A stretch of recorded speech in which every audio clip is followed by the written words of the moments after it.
we get into calculating z-scores. Calculating z-scores. Lord, do I wish I had this better known to me when I first started stumbling my way through learning z-scores on my own. This is a huge help. How do you calculate a z-score? This makes the unit so much easier. So don't ever forget this. Now, granted, you take this as an online course, so you basically can use this on a reference sheet of your own making, and it can help you on all quizzes and tests and homeworks. But this is huge. You can't forget this. The z-score, z equals the actual score we're talking about, we call that x, minus the mean, all over, divided by the standard deviation. That is how you calculate the z-score. This is a super, incredibly important equation. Do not, in any way, shape, or form, forget about this during the rest of the year. This is a biggie. So, some doctors believe that a person can lose 5 pounds on the average in a month by reducing his or her fat intake and by exercising consistently. Suppose weight loss has a normal distribution. Ding, ding, ding, ding, ding, ding, ding, ding, ding. Normal distribution. As soon as you see normal distribution, you're thinking z-scores. You're thinking x tilde n parenthesis mean comma standard deviation parenthesis. All of that stuff's going through your mind. That's the mode of your thinking. You are not thinking uniform distribution and rectangles and everything being the same. This is, everything is spread out on that beautiful bell-shaped symmetric curve.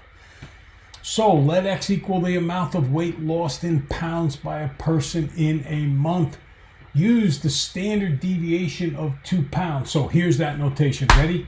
X tilde n 5, 2. Bingo, that tells me instantly that the mean is 5 and the standard deviation is 2. So suppose a person lost 10 pounds in a month. The z-score when x equals 10 pounds is 2.5. Let's verify that. Let's do that before we go any further. Okay. And then the z-score tells you that x equals 10 is, because the z-score is 2.5, it means it's 2.5 standard deviations above, because that was the positive side, remember, above to the right of the mean. But let's verify it. I want to make sure that it works out. So the z-score is going to be, now here's your formula, the score they give you, which was 10.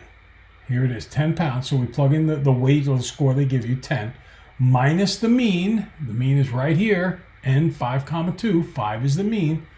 And divide by rho, or the standard deviation, which is 2. So 10 minus 5 is 5 divided by 2. 5 divided by 2 is 2.5. So yes, I was able to verify, indeed, that the z-score is 2.5. Notice this from the notation, x tilde n normal distribution. It also set it up here in words. That's key, boy. The mean is 5. So that means that 5 is the middle of that beautiful bell-shaped curve, and the standard deviation is 2. That means that I'm going to go one z-score above the mean would be 5 plus 2 is 7. 2 scores would be 5 plus 2 plus 2, which would be 9. And so on and so forth. A score of 10 is 2.5 z-scores to the right of the mean. Okay, so that's just a little application of the formula. Oh boy, I should have hidden this purple oval, but we'll go with it as best we can. So let's do this one now. Ready? Same exact beginning, that's the upper part. But now part B says, suppose a person gained 3 pounds. Now, if you're gaining 3 pounds, that's a negative weight loss, right? Positive and negative kind of reverse themselves. If you're gaining weight, it's a negative weight loss.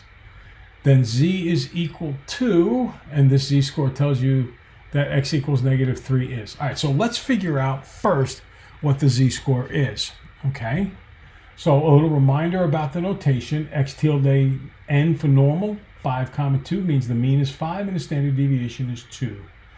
Now let's do a little calculating of the z-score. So we're just going to use this formula right here, z equals the score, or in this case the poundage, minus the mean over the standard deviation. So you gain 3 pounds. It's very important you understand. If you're gaining 3 pounds, you're doing the opposite of losing, and negative sign means the opposite of.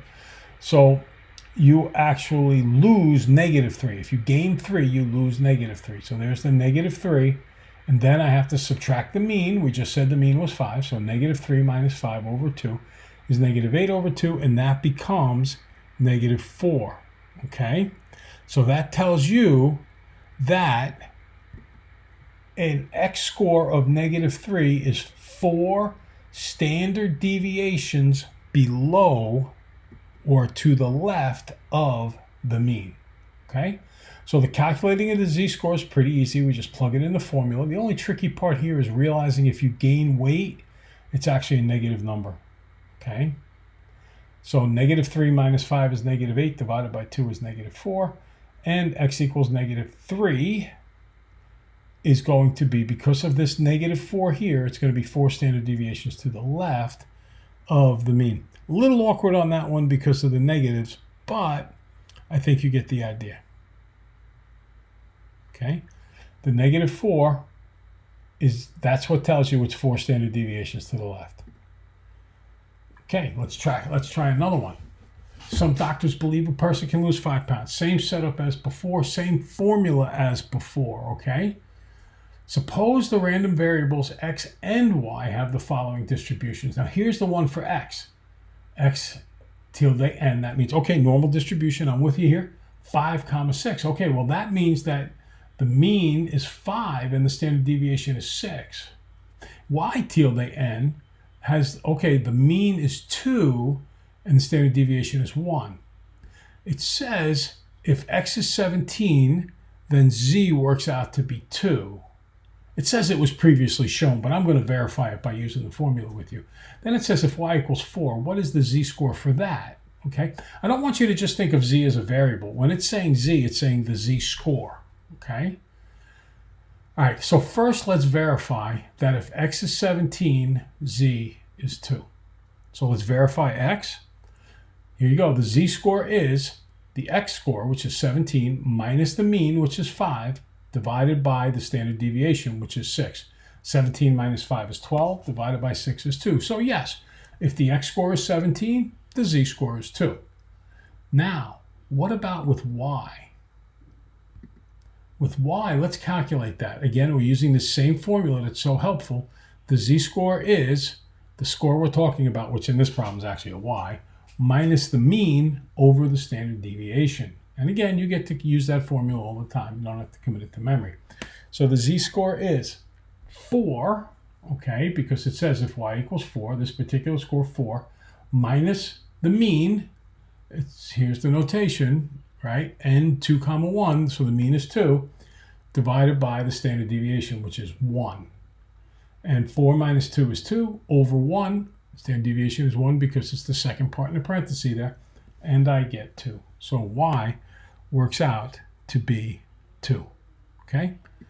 Do you get the idea that this is a slightly important formula?